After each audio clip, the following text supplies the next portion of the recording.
Welcome to the Manufacturing Shakeup. We're your hosts, Ellen Feldman-Ornato and Jenny Drescher. We're talking with dynamic women from across the manufacturing scene in Connecticut.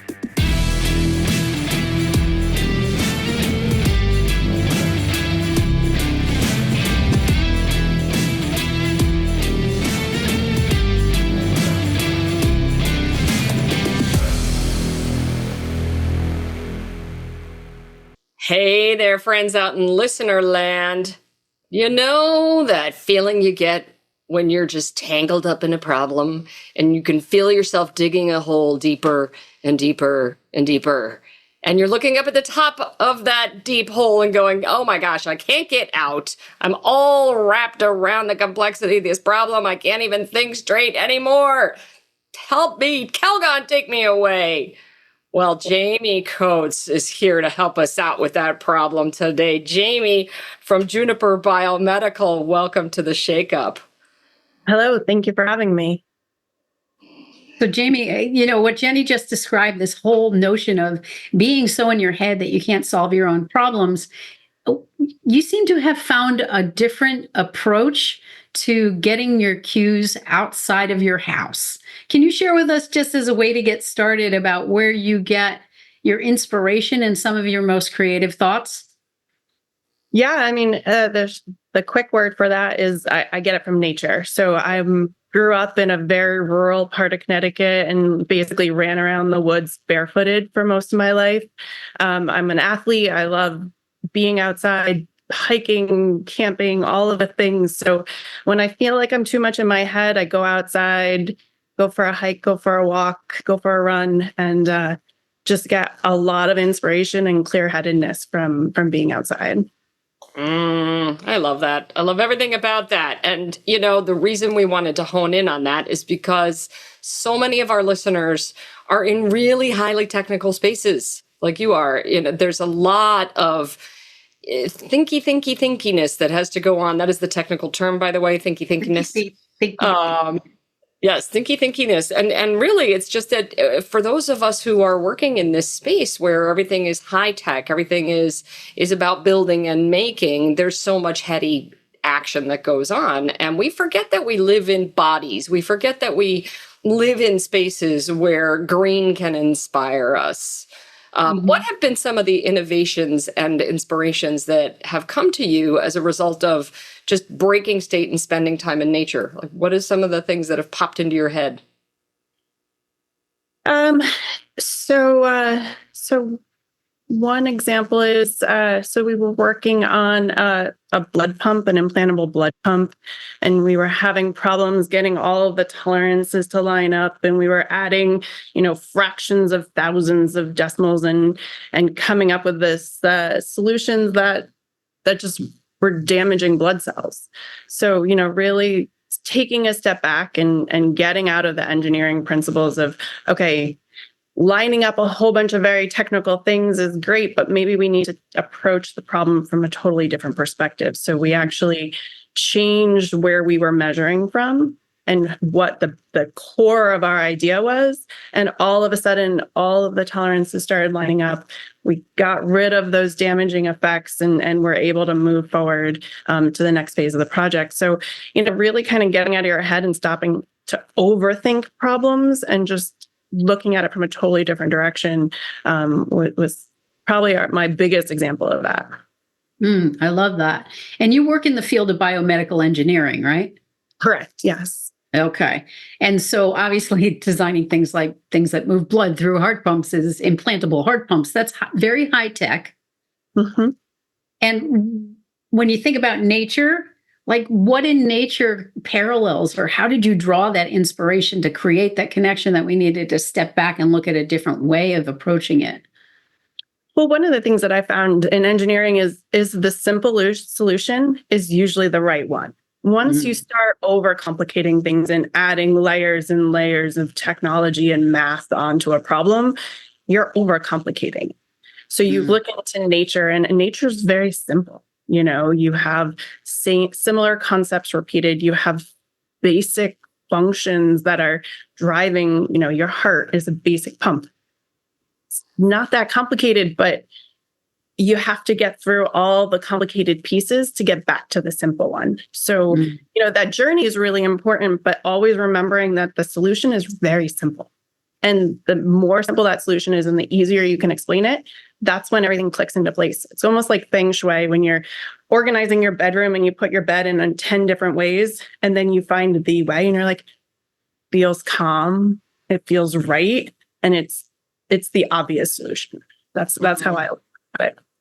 See, the obvious solution is usually the one that we end up overlooking, isn't it? Because it's a natural function. So when we are doing our work with clients, we work a lot in emotional intelligence. And what we've learned about ourselves and our clients is that the obvious solution is usually the last one we think of, because our tendency is to over complexify, which is not a word, but should be over complexify. Yeah. And exactly. Well, because it's a function of the ego, right? It's a function of the ego, and it's a function of the fact that we're living in a highly complex world, in a really VUCA world. So it's our natural, it's a complex thing, so I must come at it with a complex lens. But it's usually the opposite, isn't it? That's what I'm taking from what you're saying. I love that idea. Yeah, absolutely. And, people like me that are in these industries, we have how many years of experience, 4, 8, 10, 12 years of schooling. So we want to use all of those things that we learned. And then, you have to use those things to prove out that simple, obvious solution. So that doesn't sound boring at all, though.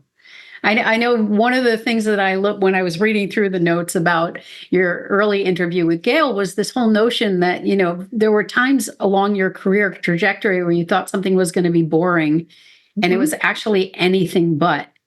So can you talk a little bit about like the beats of your career, where you started, how you followed your curiosity? Because I think you've done a lot of different things to get to biomedical engineering.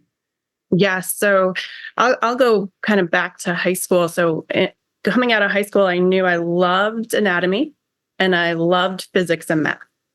And as I was applying to colleges, these things seem pretty aligned with engineering, but I looked at the little square that you could check that said, do you want to be in the engineering school? And be like, oh my gosh, who would ever want to be an engineer? It seems so terribly boring and you're stuck behind a computer. So, I just applied to college normally. And then within a year of starting school, I kind of found myself in the biomedical engineering track because I wanted to be a physician. And it was fascinating. It was absolutely fascinating. I learned all of the things about my own body and my own mechanics and my own chemistry and biology that I was so interested in. And I got to do it in a very rigorous way. And it's just very enthralling to me. And so you would think I would have learned my lesson. But then I got out of college, I went into the Navy because, again, I was looking for an interesting career path and excitement. Got out of that and started applying for jobs. And a lot of manufacturing jobs were coming up. And I was like, I don't know. It seems awfully dull to be, in a building and just having equipment. And I don't know. It didn't seem very interesting. And then, lo and behold, I interviewed with the first manufacturing company I ended up working with called Texel. And they were like, we're doing this exciting medical device stuff. And we're doing these interesting things with lasers. And I was like, I'm in. And that was 20 years ago. And here I am, manufacturing engineer.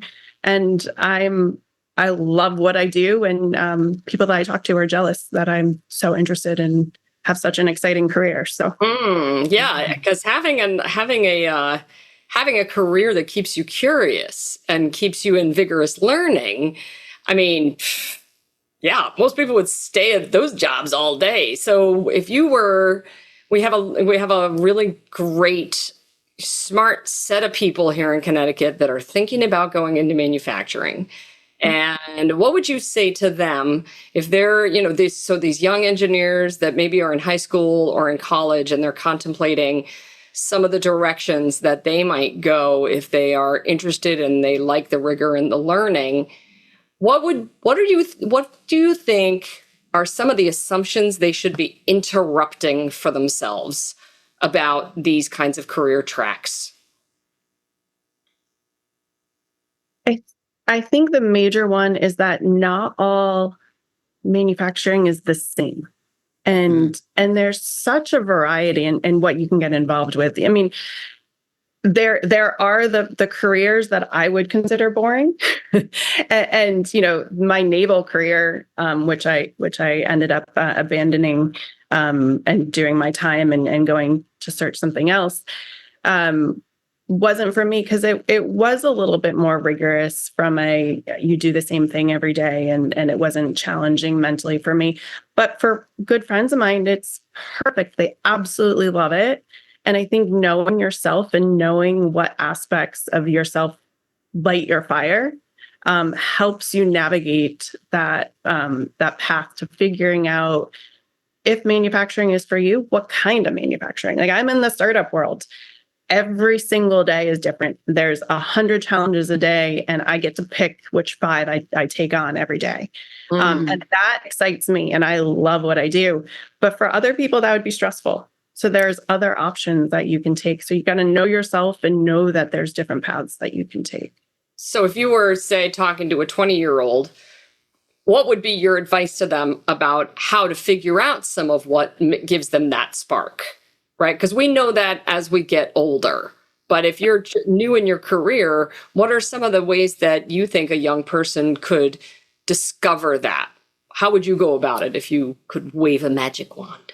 Yeah, so there's probably 2 things that I would recommend. Number 1, talk to as many people as you can. Listen to podcasts, understand what's out there. I mean, part of why I meandered through my younger careers that I had no idea what was out there. My mom was a teacher, my dad was a plumber, and you either could be a tradesperson, a teacher, or a doctor. So I didn't know all the options beyond that. So really talking to people, getting out there, going to places where you can learn more would be the first thing. And then, being very introspective and understanding what sucks you in, right?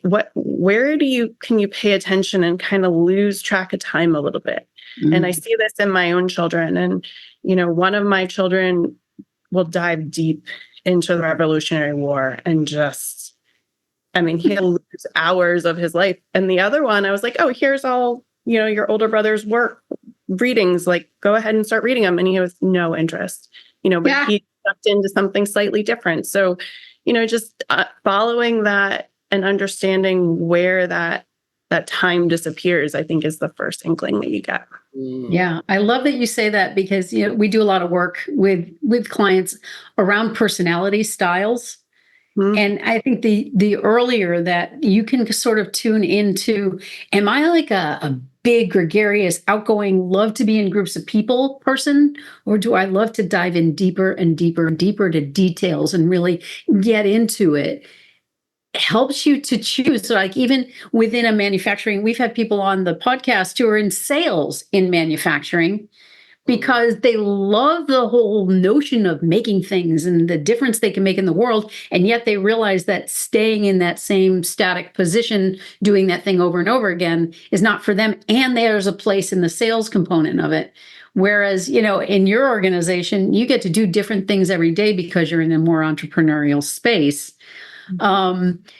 Does your company offer, or did you have any experience with doing internships, or have you had internships or mentoring programs? Like, how does that play into, if I'm a 20-year-old, what kind of internships should I be seeking out, or career development stuff?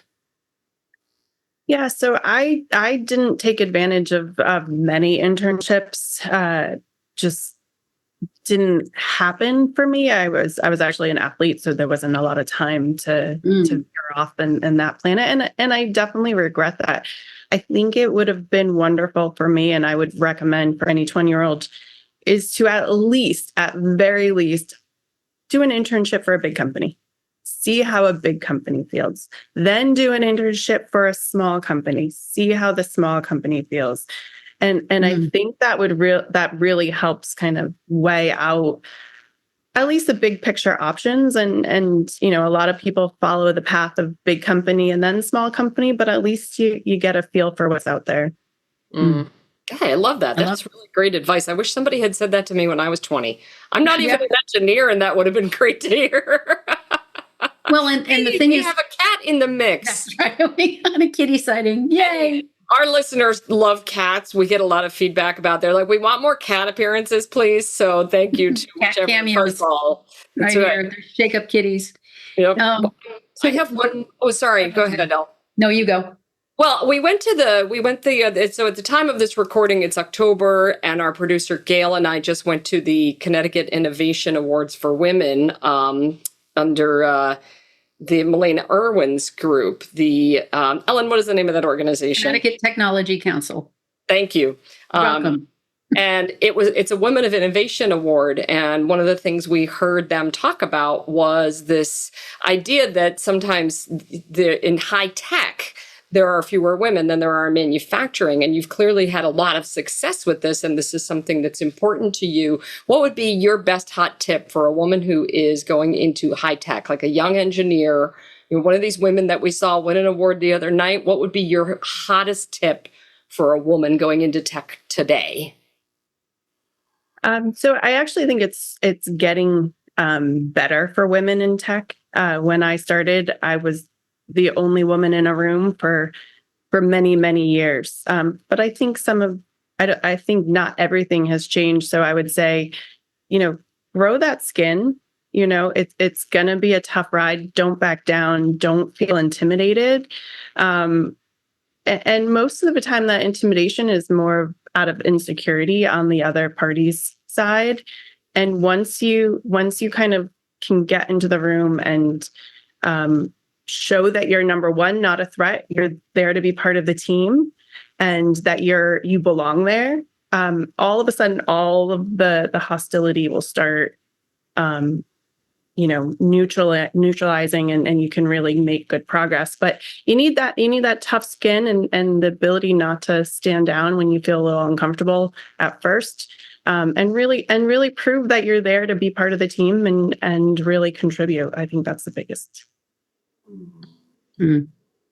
And what do you do? You're in a biomedical space, you're in an entrepreneurial space. What do you do specifically to make sure that that's the environment that your employees are in, that your team is in? Well, I'm actually in femtech, so I'd say more than 50% of my team is actually women, and I love that. And the women that we have on the team are along the same path that I am, and we believe in holding each other up. And it's the merits of what everyone brings to the table, and making sure that we're not. We're holding everyone up to the standards that they deserve to be held up to. So, for example, I have 2 new employees. One is female and one is male. And I just make sure that I'm not holding either of them to an unrealistic standard. Am I holding the female to a higher standard because I expect her to be like me? No, she's her own person, and we make sure that she's standing up for who she is. And am I doing the same for the gentleman that's on the team? But I think at least I'm really lucky to have a nice balanced leadership team, and the women that I work with are amongst the best in holding each other up and supporting who's coming up. So I highly appreciate that. Nice. We love that for you. We love that for anytime that people can look at their working environment and see balance. That is a beautiful thing. So we're winding down today. I have 3 shakeup factors that we want you to write down. Well, no, if you're driving, don't write it down. Just make a note and write it in social media when you get out of the car. So, or if you're in the shower, you might be listening in the shower right now. So if you're listening, here's your shakeup factor number 1. Keep your eyes Run closed, around. no soap in the eyes. Run around barefoot. That is shakeup factor number 1. Get your feet in the grass, hike, run, hug a tree, get out in the nature. Let nature really help you shift out of the problem that you're trying to solve. So that's shakeup factor number 1, to take something completely complex and simplify it with a little support from Mother Nature.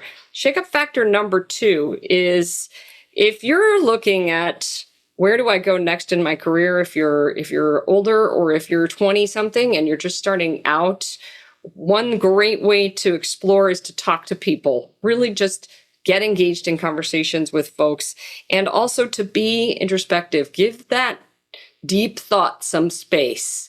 Really think about, what does matter to me? What feels good? What inspires me? And then our shake-up factor number 3, which I think is super cool and not said nearly enough, is try on different sizes. Go to the big leagues, go to the small leagues, try them on. See what you notice in each of those places. So, Jayme Coates, this has been such a pleasure having you on the Shake-Up today, and we hope that you will continue to run in nature and have fun and find inspiration. The Manufacturing Shake-Up is sponsored by the Connecticut Office of Manufacturing, produced by Maselli Productions and Gale Communications, and hosted by the Boulder Company.